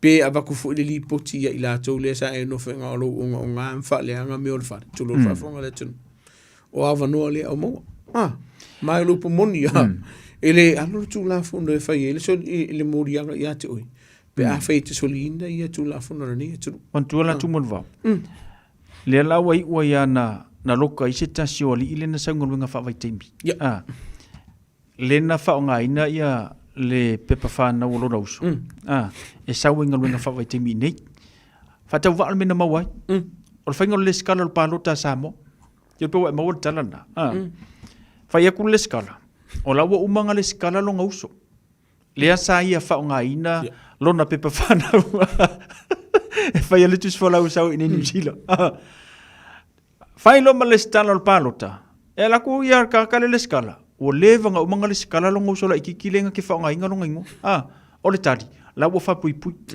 mai mawovno mai mawovno e se le tau va ngala e tau mo faile me tanga luenga le man tanga luenga al internal affairs MBI fo le lo matonga le fa tasimanisio o tamali ifo le atunu e mo le pui nga o lo sa nga le mu tele o fa fita audio lo tupu mal temini manatua ona yo tato uso matu fa fini o lo fa malanga mai ninga luenga fa vai temi e mana o mia la tato so ni ini fautu wanga aonga mo la to o mawo New Zealand ai le ako ka ko fa solo mo ia era sa o ke polifikalia ma como su king kire le ke lungo ele ma fai mai ngala já va finir al makolo o ko var una fa nga o era junko ele ma fai vai ngala wa yai tu la fono ma tu o mona fa tatitia mo ilato o la foto anga ye ilato o lo mai ngalo fa vai tem a fa ini vai ngor tu la fono tele mal malam ona eval au mai le o le si vaenga ta un tatu sta ia vaenga o tu la fono na ni tunu e va tu foi fa malo na yo tatu ai ngolo o mau ni sila lo foi mo e sina yo tatu soma ma tu fa fine e o lo vai le fengo fie o ni misia o ai o tai to lua ma fa na e fa afta yo lo yele la ngona e sa ili malo pe o la le o le fai malanga mai ni sila nei mo telefano no ya o no ma se fu mo si fu ma aftanga ana I mātua ma ainga ma sia fo iuso ia wha mawhawhana ia le tua I o tō whinangaro mawhatia o le tūlanga ua o ia fo isi atali ia ai o le sile vainga o lo whai ni si o mātua ngaruenga te mine nei mo I lātua lo o mai e tātua ngaruenga whawai teim o le si vainga o whai si mau o lunga fo I leo I lāko o lo o lunga o penga te whailangi sa ili e ina I lātua pā Tole ai whafonga manga sua sau pa anga vidi mai Savea, se ku. Ama pia ngai kau sua sa wava, vidi mai. Wa fasi fa tupu la yo fa fita au lo tupu wai. Ioi. Mai olo a vea vaenga ia. Ma mea ua molia I nisi o le atunu. I le tula fono. Ai se a e ka kauonga e wha amauti noa lei o se tangata I o vātu ona tausanga. Ma tausanga la iti o lo whaasaina o na whai ei I ni mawhitanga whareunga ni o lo e tala nohai. E le ma whaionga e whai me o leka na ngō le lima su kausanga a kere kirikiloi a e tele iloa penga o se furu tausanga le te taritana noa I lunga o penga te whaiangi. O lo o tupul vaenga lea mai o lo o awhia I nisi o le atunu. Mana tua. So se kaimi ai ke o so I lunga o tatu penga te whailangi nei. Esa ili ai sau paanga. E iai lo se vaenga ua I loa I nisi popoto mata mai o le malolo o vava ia tātou vaenga ia. Ua iai se vaenga ua urua fiso o tai ei ma se teinei titi la I titi fo na tausanga ma se fumare balu. Po se ali I fo I lalo I fo sumare balu. Mau ki ngoa e iai le vaenga e ono a whaina I mamolia I o tulafono. Te whapeaka I kare su e whangia vai lunga o penka whairangiri tumawa. Makau kia. Ioi. Makau kia. O le kele I o whawhitau I lo tupu ai. Ona o lo mo lihi ai nisi o li I matamaita I lunga o I lunga o tulafono. Ua whai a inga ma halo ma whanau la iti. Child exploitation. Vaenga pito sirilo na tāua. O lau whautuanga. E le whasa inga. O le upu moni ane na. Pau ale o lau whautuanga. Tilo ma sila to ale lei. O si tangata I lunga to resfuma le valuta usanga lo lua mafuta. Ma lua tala noa I lunga le upenga te whailangi. O lo sa ili ini alato whainga ni alato wo. O le vaenga mua lea. Lua. Ia wha mauti noa le e lo un tangata tau wha balea e wha se ei oi. Ma mau wai au tupe po o se leni foi. E me se o mea tō tino. Whaisito o te leo lea tunu u ni sira nei lava ia. Ua tele ala tau tupe o mau ono lau tau whasa se lunga o penga ta whailangi. Ia e whape mai o le fia wo ia te oe, la fo mai se aka. Umala ia le whape te lu talatara noa I lunga o le penga ta whailangi. Ia o lisi pepelo e whai mai whape mai o le ua la akuli e whafo malwhale a mana o mia whai o le passport o lo tus whalau ki fia lok tate mafuta. O lau whautuanga Samoa. O we te vave. O we te vave ona e whaahalu ni tupe si tangata e tele I mafuta. Ia, ma lua whewaa ia. E sele tāu o le vaenga lea.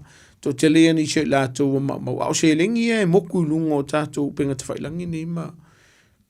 Whaika wafi. Ia, whaita wafi. O lona winga.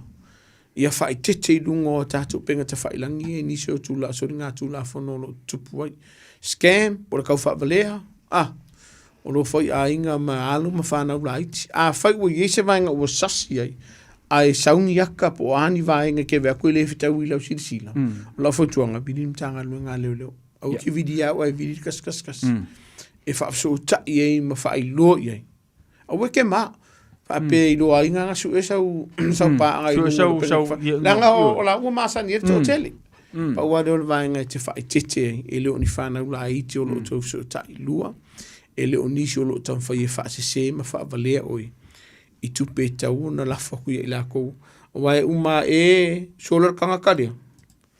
Ai ma wai e finge po e ro kōrua ma lau whangau. Wa moku umarkako ku peleng ku wherkako holiday nunga lo penga te whailangi. E se la tau o vaenga I o wala o tupulu teimi nei. O le si vaenga no si mafia la kungo kako. O le vile o le tas. E pika kon kanga luenga le lo e kape. O le tala whateita. Le ua misa le ngari. Kang kule finge nunga bili. La vidia mon kanga lunga le fa fe ka malo lu fasi. Ai tali men tanga lunga le ang fo ku dar ke fon. E o mai ale o ah. Mauti no alava e vai nga fe tanga lunga le lo e bidi mai ya ke oi. A fa ye o fi tanga lunga e bidi mai le ai. Ngo yai fo ia teknolosi nei vai tai mi o le soifuanga. Wa mafai e tanga lunga le o ngai lo no fuanga le ai te vala mai ai. I lungo o telefoni lo e vala au toi. O lona winga e o mai an kanga lunga le lo. A fai go mau lo vala au. Kala ngom tanga lunga le lo. A fai lo sa waina o kala ngom kanga lunga le lo. A fai we ka fa felo to lo ai le se me kupu. Ka o per kanga lunga le lo ko fai. Ya. Wa o le vainga le. O ila to lo vala wa tu ai le fa mama le tanga lunga le lo fa matala vainga lo tu. E te tau ano men tanga luenga le lo e saili ili ni wha mautino lo e saunga le mu o i malu ainga. Ni i eise wha lawe lawe o kupu ai le i whatino i nei a ngā luenga an tanga luenga le lo. E se la tau o le vaenga lea. O le si vaenga wha mon mole a wana i tu bole whanau e ta alo i kako kere fongi. Se la var tas. O i ei vaenga o le tu la fono e me se whakako fu le pia ka alo kere fongi. E ono mōri ai o i wha ngā se ino le telefoni.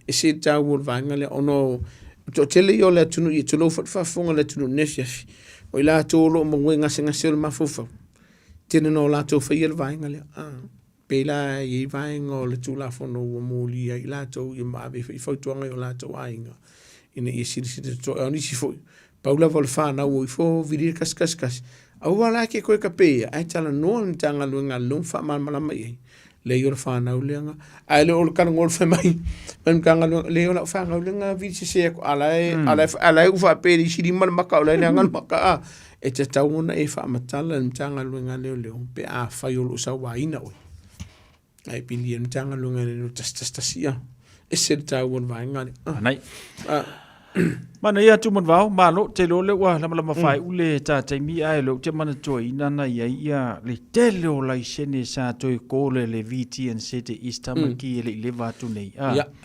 ona mafu mai wa o tongi ko mai fo ile mele fai sa mo kon kupe a tu mon va o marcais o mo fo mo marcais ya o le ile to o nanga Ola o nanga lo fatino no o vaenga ia tal no foi le fef o vaenga ia e se le tau mo le fa fonga la tino ola sene lo fatino ina le tanga lo ngale le fa nga ina la o nanga ni so o fala putongo lo matonga lo fatas e le ai sa tu pipo se vaenga la vo se le ni alu i vaenga ia e fai fu lua e fai ma le fa maun kolu e le mafai ona a mai lau kupe a kere sa usu lai senge peke sa wapa kuru lai senge ai re kongi se mea le o lau fautuanga ya oka mo ia a make ai fu oku miwe mo ia o kakla tala tu sa ai ke si la fia o le sori kula fongo le mea ngai ke faia o lo walu e aver kupe e le su ea se suenga po lo walu e aver kupe e kurkanga ka yo ka fa ka ukaria ke o fo ia ke ngai fe me ke le lo o la ngona ia fa tangata me tangata fa ke isiano le kam ka ko fa ia ia nga va nga fa pe ia o le ala ko e fa ia fu fa o fa modiang ia o ke ka ko ngor si va nga fa ia ko alu le ko fa su cancel le o si le va nga sa fa tu ina ile tunu a faiolo i se vainga fa peolo tupu wa tauna longo mtanga luenga leo po o mtanga luenga fe malanga inga nunga eleli e fai se fufuanga mo ila to o fai an ngeimea a fai o fai sa pisi ngisi tu lo fa fonga le tunu vai le o le tunu a fai o le fai sa pisi ngisi fai lai singi fa mo moli fai male ami ton o ai vainga o ke ka ia o ke ka wa kali kangaka o ke ava kuole le tupe tangata ai alu ai sa o i le VT and se pole e whainga ava kua ama i le sing e le whaisi suenga ia ai awa fwoi te whaonga ina tupe le tunu ai le iesenga luenga o lo whaia o le whautuanga mo i lako o lo lako whaia a whaia ke sira fia e kere o whaia o ke pole walanga le o tupu o le ua mau e le o teimi mua lea O le ua maua e mtanga luenga le luma mtanga luenga le NCTA. I la te olo o whaia so tu la fono le. Le fu sa maua o Middle Bank le sa maua i le vaenga le. Ke leo lai sengi, soli. Lola mai ngi di si dunga o le awala. Lar ke leo lai sengi, ane do aviduti. Kiofo, ia olona winga. E te tauna tātou whaia vaenga o mai lalo le tū la fono. Whaia malai mi o kongu, kiofo malim le o lau moi, pia whaia ki sila fia o lo e whaia nisi awala pio pio. Ai mai sea, e la makia e le soifua marisanga le mua la tunu ulunga la wala. E te tauna e malama le i tū la fono la wala. Ma fuanga len whaia tātou waonga. Manisi whi o te mali o la tunu o la tō whaia o ngā lai sengi. Ina ia e malama le i tū la fono. Ai li whaia lau suenga e mawailu lai sene avitawali. Ja, maloa tu mun vau te lo le ua lama whae le tampo klame ia ai e indi si vaenga te fia wha I lo le tātou tunu ma wha mata fi mai le ta proklame ne fiafi. Whaisi te alo tātou ta vale o whaeni si soni ngā tū la fono. O le wako number plate o le skavale anu le skavale. Le tauna whaia le vaenga. Lua ia o le kasui o afi o tātou ta vale nisi o afi mawalulunga ma losi atu. Ai le o whaia vaenga wale sa ngole mu o le atinu o la whautuanga ia ili whapa peritani ele ta ur vaenga le ka conversion o lo whaia masui o nisi o ta avale nga oi sui le langu, sui le VIN number pe sui phone number plate ia ai amawala o ntanga lunga le o na molia le o le whamsidanga o la via whautuanga whamon mole ele ta una whaia tūlanga lea ai maise lava nisi o ta avale e tele faisi telo ta avale o ta film tanga lunga leo. E saule numero listala. E ese marco inga ka avale le e lalo listala o ta avale le talafate itai. E a mai le skala le o le Toyota. A le PPE dung o le Holden. Mo le foi PPE dung o le ngisengi o le Toyota number plate. O lona winga e ke le vaenga o le tūla fono o na molie. Man tuofo I sa momla wafanga le fefil nei. O iai vaenga o tū la fono, e mō li ai oi I lo tali a ina lea o loanga oi. E ta ua receiving. E te le I o le vaenga o tū la fono e a whaina ai oi, masai ti ai oi. I lo tali a ina lea o loa, o loa maua mai a wala pio pio, po o soni ngā tū la fono le ngoi. Ai a whai fo I laua o maia ia vaenga I a ngofo fo I oi koe ka sui. Wahati li ai le tele o le whawhita au li mamulianga o na molia I o le whamsinonga o na soli ngā tū la fono wai whaia o le whautuanga lai. A whai o kungisi manka pa le whaakau aku. Siaki mua ma whaamauti noa le lei o sa o le numera, sa o le VIN number, sa o le toi ngā tāwale. Lua, siaki whaamauti noa o le tāwale le o ngā uia le tāwale. A whai e tele mana e tele o mauti noa le o lo iei vaenga I lunga o lo penga te whailangi ka ua le car jam e sa ili le iei mwha mauti noa e le eini vaenga e ono a whaina I o le tūlafono mai le ta vale le we whatauina e se whai ingo fia ma ta ua le vaenga le ono lo mai mau ai tupe la tunu lo o mo li ai fo le tunu ia a o ngisi lava ia o lai whai a maliro e se la ta ua le vaenga le e iai vaenga o tū la fono I sei ti ai oi I lo tali a ina lea so o lava se o loa o lo o maia e se tasi a te oi whaakau fuai pe whai mea alofa po le ala val vaenga ai o se o loa ngoi e se tau o le vaenga lea I o nei vaenga na o nefia e se tau o vo I o lo ke vea kule kau Wellington e nengo vai a kwa pingi ar sa vidi le si Malos Soli. Le lea I lungo la wala. Whai tete le atunu o e watu ma le loto mo la los talo sanga I le atunu ufa mon mole. A ursa o no sa tatu ta avale lungo la wala o no sa video lo intemini ma le masese o la wala. E tauna fua le sao e fua I le tau ma le taimi o la wala o lo iai. Le pisi o la wala wha mon mole Samoa. O le si vaenga ia vai a la e o le whanau no le whaisi maluru me se fo ine o tatu ta mamtina matua.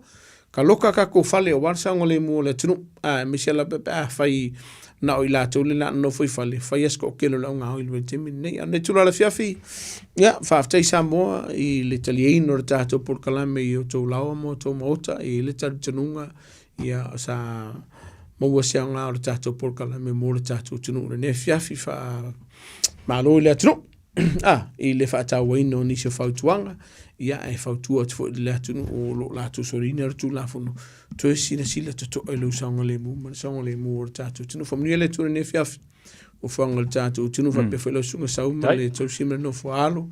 Ma ure tatu, tino se fiafi, ma se fiafi manuia mai le lo whao le tua. Ia, iei fwoi le tatu nunga. O le shirua vai aso, Manaia. Pe a kami o konga mausta i le tua e te whafuka na ialo se fua so ula. Usika i ka ua prada. Kasi kas. O le numero nga kere vidia, ia wai vidia nukanga lue nga lelo. I se whaalawe lawe whafua se i o lo tupu le taimine nei. Tasi o lima o numero na e te wala awel mtanga lue nga lelo. I se whaalawe lawe o lo tupu po se vaenga lama. Ai li o se whaalawe whafua se. O lua tasi o valu whaiva. E mawele sosani mo o i vaenga o le tūlafono ma lau wai ati tau au tātou au maua le nea tunu. Wha mangalo le atali i se vaenga o lau nanga o le tau tamali i lau sisila ma lau whaafonga le nea fiafi. Ia ai tātou tue wheloa i le vai aso lunga rua. I le lofa ma le anga leo le tu. So fumi mai.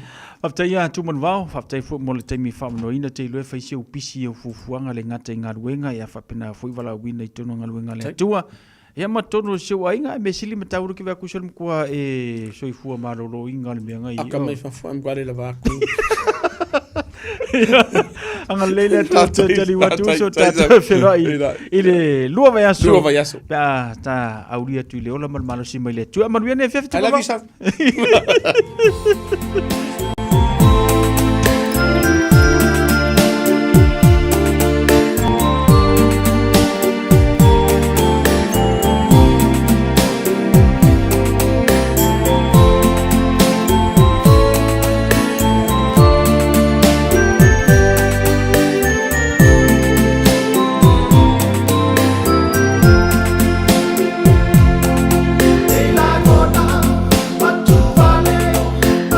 Fun.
Leo atula baile tato taimi le wanti le nea fiafi wa tolu minute wa te aile tula hiva tawulunga toile por kalame malsunga le malo malo tu manwa siki asiupe o ne ile tato tautua ya mese fole tato por kalame fanga solo ole nei fo ia fiafi wo banatu le wa le fatanuina fo ile tato por kalame ma ona le atua le nei fiafi ia wa tala faunga lava fo maniso fufuanga pe ona ile nei po manatu le a tawulunga to imale tato por kalame ia ono nise fufuanga pe ona yai ai anga le leile tua fa penan so sania tu le tu malolonga le tato tenu le ngata foilea ia o fe amunga luenga ole nei fo ia vayaso wa tatu ile o ngata tonu ia vi ia le lofo le tu ilo na lofa mlona lei fa ona tatu to ya dia mai le yaso ia ma tulanga pe ona yai malolonga mai se niso le tatu tenu fe ngai manga luenga pe ona masa nei fere tatu na so freely le lofa mlanga lei o le tu sa si funu se seu fa so foia hey hey da lo fa Samoa wa ule nei o kas futialu a wal suia le ngila o le kio a eva mai ina se fudu lima iva kolu a mo radio Samoa vevela a